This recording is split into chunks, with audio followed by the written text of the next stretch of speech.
Good evening once more to you, Christine Bawanda. Good evening to you as well, viewers. Thanks for joining us in the second segment of this newscast. We told you in our headlines that Fabrice Lena, National Communications Secretary of the Popular Action Party, alongside some of his comrades and militants of the MPSC political party, are on temporary detention at the Bonanjo Judicial Police Station. They were arrested this Sunday afternoon in Bonaberi Douala 4 subdivision as they organized a coalition meeting not authorized by the divisional officer for the Douala 4 subdivision.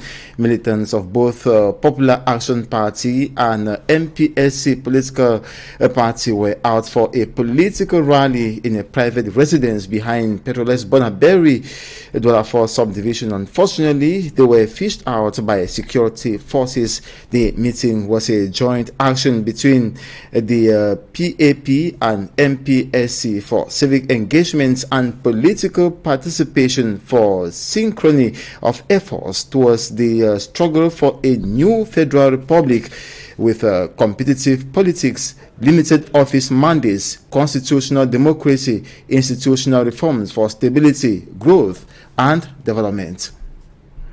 Now we take you to the central region of the country, notably in the Lekki division, that's in Monatele to be precise, where the population complain of frequent epileptic supply of energy. Most of the locals say their business activities have been affected adversely as a result of a persistent power outage. Samantha Gabriel reports. Business operators in Monatele, chief town of Lekki division of the Central region, say things are moving slowly as a result of the repeated cut in electricity supply witnessed in the locality. Every 5 minutes, electricity supply is interrupted.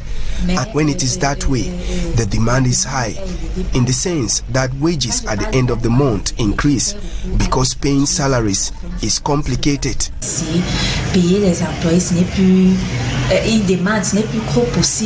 To curb this problem of electricity supply in the locality of Monatele, some business operators have come up with some temporary solutions.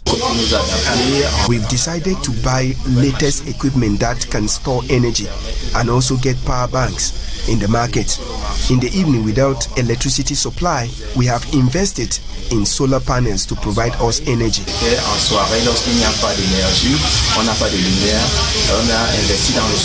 The use of generator is also having a negative impact on the health of the people in Monatele. When you return home in the night, you have headache because of the noise from the generators, and the gas emitted gives us flu. In a recent media release, the Minister of Water and Energy has announced that the supply of electricity will be interrupted from the 12th to the 16th of November 2022 in the Centre and South regions. The same media release says that during this period, some work will be done at the Memvele power station with an objective to enable it produce its capacity of energy, which is 211 megawatt. And now we show you the abandoned nature of government's bilingual primary school, Manjak, in Bodmakak subdivision of the central region of the country. This is as a result of the deserted educational establishments because of its remote nature. Teachers have deserted the school, as well as pupils who no longer go to the school because they do not have teachers to impart them knowledge. As a result, the school has been abandoned in ruins and wild vegetation. Details with Malak Glory. This is government bilingual primary school Manjak, a locality in the Bodmakak subdivision in the central region.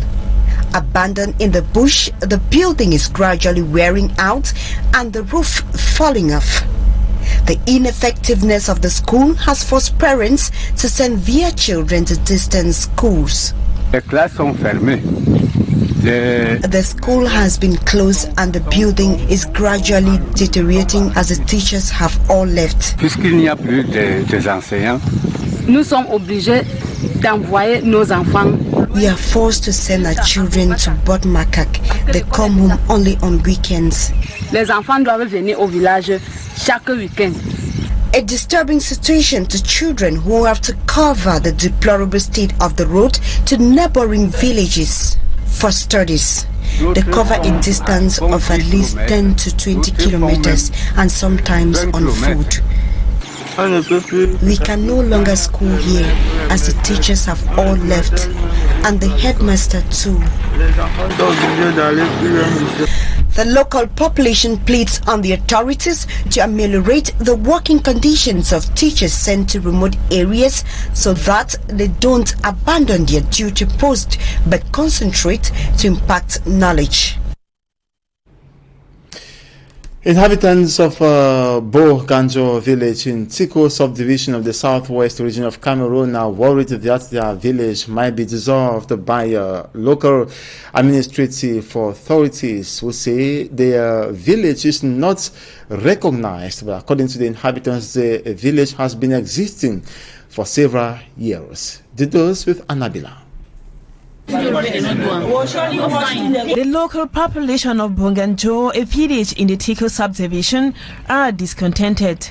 They came to their chief's palace to express their worry over the arrest of some young men in the village by the divisional officer for Tiko, Vo Armstrong. GO go for day, go arrest the same boy where he predecessor.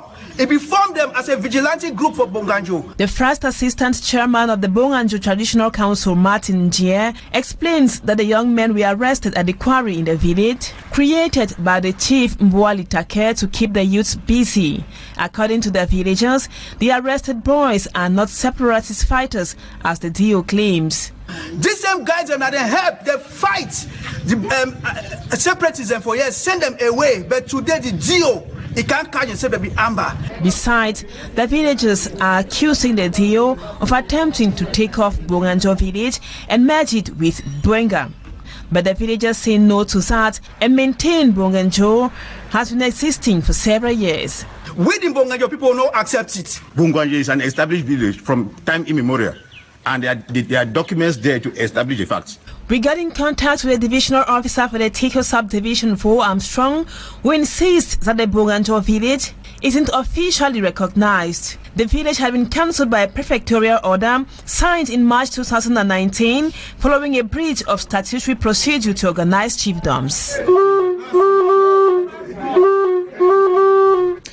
With the Qatar 2022 World Cup approaching just in few days' time, the president of the National Communication Council has met with some cable distributors in the city of Douala to mobilize on the different ways to solve the problems of poor quality image faced by Cameroonian viewers. Details with Lucy Liangu. Striving to have a good quality image and avoid the regular interruptions faced by the viewers of television programs in Cameroon, the president of the National Communication Council, Joseph Chebonken Kalabuse, in a conference with his collaborators and cable distributors, have met to discuss on the different ways to solve the problems faced by Cameroonians. We have realized that the cable distributors are the main suppliers of images in homes, and so we felt that with the coming of the World Cup, we needed to talk to them about the importance of that competition to Cameroonians, given that the Indomitable Lions will be taking part and that Cameroonians love football. So we said, for the sake of social peace, that all activities around cable distribution should cease for this period of the World Cup, and then allow Cameroonians to enjoy the competition. Joseph Chebonken also encouraged the local cable distributors to get formal contracts with big distributors like Canal and Star Times. And also to make them understand that it is a period where Cameroonians will very much love to enjoy the competition without the seizure or disruption of the pictures.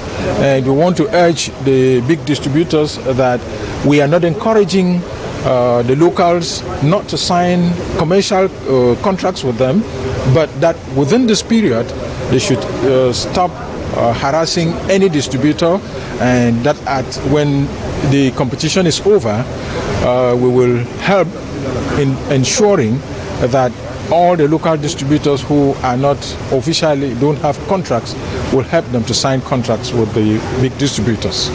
At the end of the conference, the National Communication President instructed the major distributors to avoid actions that could disrupt the flow of images in homes. Power outage has affected or perturbed the sixth match of the Professional Elite One Championship this Sunday at the Douala Reunification Stadium. The match was between Bambutos Football Club of Buda and the Union Sportive of Douala. It was on the 25th minute that blackouts covered the stadium, suspending the encounter before the power outage. Bambutos of Buda was leading 1-0. The match is ongoing as electricity was reinstated 10 minutes after. That's the end of this 8 p.m. bilingual newscast on Equinoxe Television. Thanks so much for watching. Do have a splendid evening. Good evening to you as well, Christine Babanda. Have a lovely night, Innocente Azer. Et c'est la fin de ce journal. Merci de votre fidélité. Je vous souhaite de passer une agréable soirée au nom de toute l'équipe d'Equinoxe Télévision.